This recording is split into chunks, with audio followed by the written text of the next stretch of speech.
जय माँ विंध्यवासिनी। नमस्कार, मैं पंडित सर्वेश उपाध्याय आप सभी का मेरे चैनल धर्म शिक्षक में हार्दिक स्वागत करता हूँ। आज के इस वीडियो में हम बात करेंगे कामदा एकादशी के बारे में। कब इस व्रत को करें, कैसे इस व्रत की पूजा करें, पूजा की विधि और नियम क्या है, तथा साथ ही कामदा एकादशी की संक्षिप्त कथा आपको आज हम इस वीडियो में देने वाले हैं।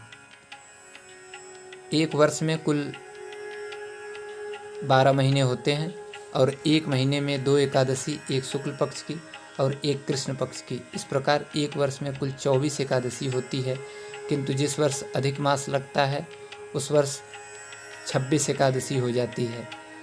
कामदा एकादशी चैत्र मास के शुक्ल पक्ष की एकादशी तिथि को कहा जाता है। कामदा एकादशी हिंदू नववर्ष की पहली एकादशी है। कामदा एकादशी, जैसा कि नाम से ही स्पष्ट है कि जिस एकादशी के व्रत से सभी मनोकामनाओं की पूर्ति हो जाए, उसे कामना एकादशी कहते हैं। एकादशी व्रत भगवान नारायण को समर्पित होता है। ऐसा माना जाता है कि एकादशी का जन्म स्वयं भगवान के शरीर से हुआ है। इस व्रत को करने से श्री विष्णु भगवान प्रसन्न होकर सभी कार्यों में सफलता प्रदान करते हैं। हिंदू शास्त्रों के अनुसार इस एकादशी व्रत के बराबर संसार में कोई और दूसरा व्रत नहीं है। इस एकादशी की कथा पढ़ने या सुनने से वाजपेय यज्ञ का फल प्राप्त होता है और एकादशी की विधि पूर्वक भगवान विष्णु का पूजा करने से समस्त पाप का नाश होता है तथा मनुष्य राक्षस आदि योनि से छूटकर मोक्ष प्राप्त करता है। पुराणों में बताया गया है कि जितना पुण्य कन्यादान, स्वर्णदान और हजारों वर्षों की तपस्या से मिलता है, उससे अधिक पुण्य फल मात्र कामदा एकादशी का व्रत करने से मिल जाता है। कामदा एकादशी के व्रत की पूजा विधि और नियम क्या है? सबसे पहले कामदा एकादशी के दिन सुबह स्नान आदि से निवृत्त होकर स्वच्छ वस्त्र धारण करें, भगवान श्री हरि का ध्यान करें। एक लोटे में जल लेकर उसमें तिल, रोली, अक्षत मिलाकर सूर्यदेव को अर्घ्य दें। तत्पश्चात पूजा के शुभ मुहूर्त में भगवान विष्णु का विधिवत पूजन करें। पूजन के बाद कथा पढ़ें और श्रवण करें तथा साथ ही भगवान की आरती करें। एकादशी की पूजा और आरती भगवान की दोनों समय, सुबह और शाम दोनों समय करनी चाहिए। एकादशी व्रत के कुछ विशेष नियम हैं, जिसमें सबसे पहले व्रत करने वाले व्यक्ति को वृक्ष के पत्ते और लकड़ी नहीं तोड़नी चाहिए, अतः दातुन की जगह खाली पानी से मुंह साफ कर लें। सूर्यास्त के बाद फलाहार नहीं करना चाहिए, अर्थात फलाहार कभी भी आपको सूर्यास्त से पहले कर लेना चाहिए। भगवान विष्णु को भोग लगाते समय तीखी चीज़ों का भोग न लगाएं। भोग में सदैव मीठे पकवान या जो भी मिठाई है वही समर्पित करें।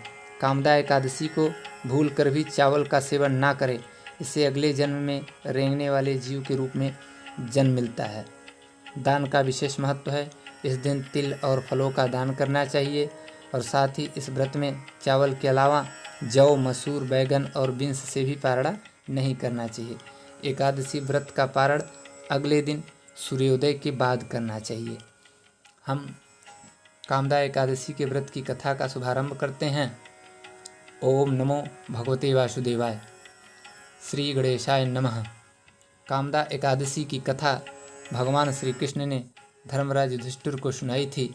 इससे पहले वशिष्ठ मुनि ने इस व्रत की महिमा राजा दिलीप को सुनाई थी, जो इस प्रकार से है। प्राचीन काल में भोगीपुर शहर में पुंडरीक नाम का एक राजा शासन करता था।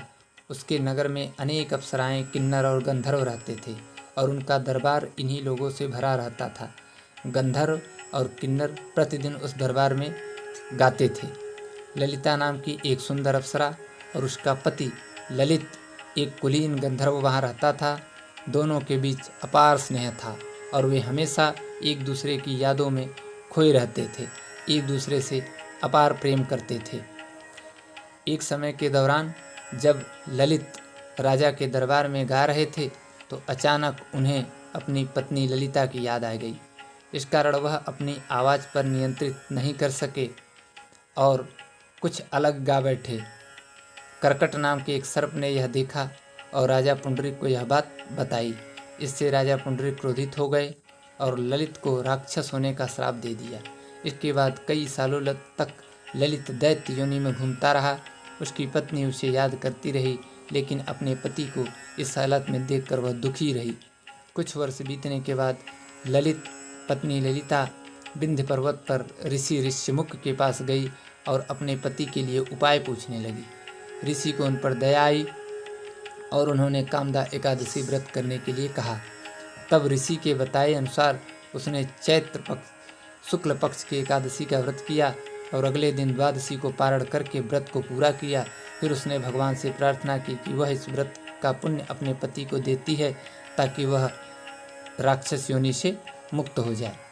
भगवान विष्णु की कृपा से उसका पति ललित राक्षस योनि से मुक्त हो गया।